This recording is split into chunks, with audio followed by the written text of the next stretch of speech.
Oke, sekarang kita akan membahas beberapa soal ya berkaitan dengan materi sifat logaritma, Matematika SMA kelas 10. Oke, kita akan ke soal nomor 1. Diketahui 5 log 3 sama dengan A, 3 log 2 sama dengan B. Maka tentukan nilai dari 8 log 5 dalam A dan B. Nah, adik-adik, saya yakin dan percaya tentu kalian semua sudah sering sekali ya menghadapi soal-soal semacam ini yang sejenis dengan soal nomor 1. Kebetulan soal nomor 2 dan soal nomor 3 ini juga sejenis ya. Kuncinya untuk mengerjakan soal semacam ini adalah ubahlah bentuk logaritma yang ditanyakan di soal ya ke dalam bentuk logaritma yang diketahui di soal. Jadi nanti bagaimana caranya untuk mengubah 8 log 5 harus mengandung bentuk 5 log 3 atau 3 log 5. Boleh juga mengandung 3 log 2 atau 2 log 3. Ya. Oke, langsung aja ya. Kita akan kerjakan bersama-sama. Saya tulis dulu soalnya. Jadi nomor 1 yang ditanyakan adalah 8 log 5.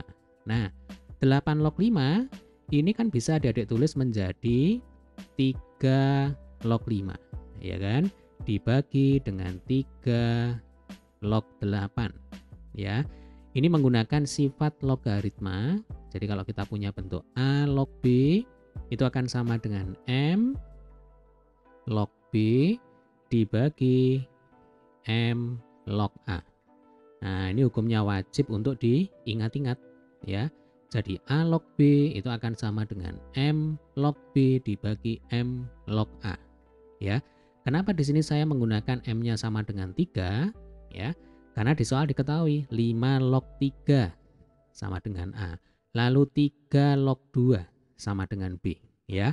Rata-rata di sini mengandung angka 3. Ya sudah, kita pakai di sini M-nya sama dengan 3. Nah, kira-kira seperti itu.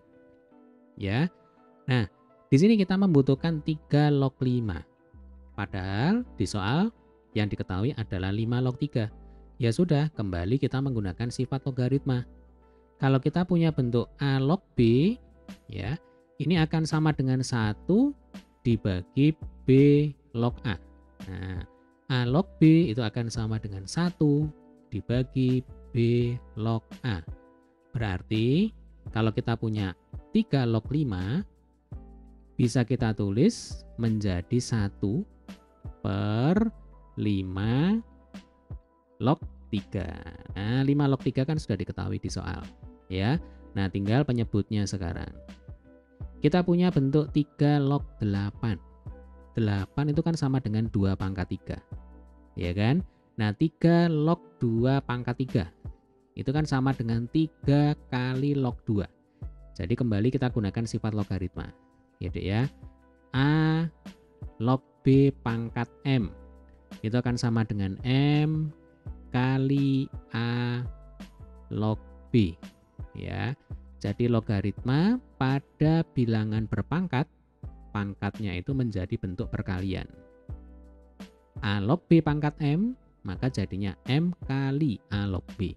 Sehingga kalau 3 log 8 itu kan bisa kita tulis menjadi 3 log 2 pangkat 3, ya kan? Nah, 3 log 2 pangkat 3 itu akan sama dengan 3 kali 3 log 2.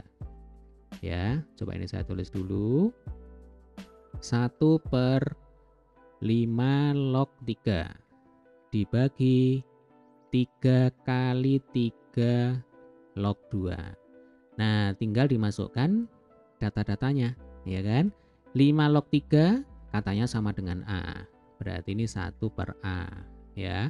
Kemudian per 3 kali 3 log 2. 3 log 2 katanya sama dengan B. Ya sudah, berarti ini 1 per A per 3B. Sama dengan berapa? Ya sama dengan 1 per 3AB. Nah, ini adalah penyelesaian untuk soal nomor 1. Ya, gampang ya. Jadi kuncinya sekali lagi ubahlah bentuk logaritma yang ditanyakan itu menjadi bentuk logaritma yang diketahui di soal. Oke? Baik, supaya semakin paham, kita akan coba kerjakan soal nomor 2. Saya bersihkan dulu. Diketahui log 2 sama dengan 0,2. Log 3 sama dengan 0,5. Maka tentukan berapa nilai dari log 150. Ya. Coba saya tulis dulu. Yang ditanyakan di sini adalah log 150.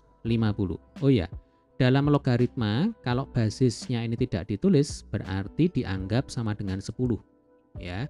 Jadi log 2 itu maksudnya ya 10 log 2.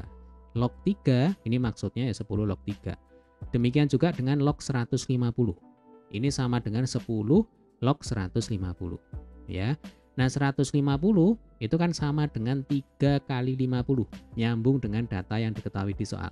Log 3 katanya 0,5, berarti log 150 ya, ini supaya nyambung dengan log 3 bisa kita tulis sebagai log 3 kali 50 ya kan. Nah kembali kita menggunakan sifat logaritma. Kalau kita punya bentuk log A kali B itu akan sama dengan log A ditambah log B ya. Bentuk perkalian pada logaritma itu bisa kita ubah menjadi bentuk penjumlahan. Sehingga kalau kita punya bentuk log 3 kali 50 ya sama dengan log 3 ya ditambah log 50. Log 3-nya sudah ada ya kan, sama dengan 0,5. Tinggal log 50. Nah kembali 50 ya Dek ya, ini harus kita manipulasi kan begitu. Nah 50 itu kan sama dengan 100 per 2. Di sini ada log 2 ya. Berarti nanti log 3 kita tulis dulu ya, ditambah log 100 per 2. Nah 100 per 2 kan sama dengan 50 ya kan. Log 100 per 2 ini sesuai dengan sifat logaritma ya Dek ya. Kalau kita punya bentuk log A per B itu akan sama dengan log A min log B. Jadi bentuk pembagian ya itu bisa kita ubah ke dalam bentuk pengurangan.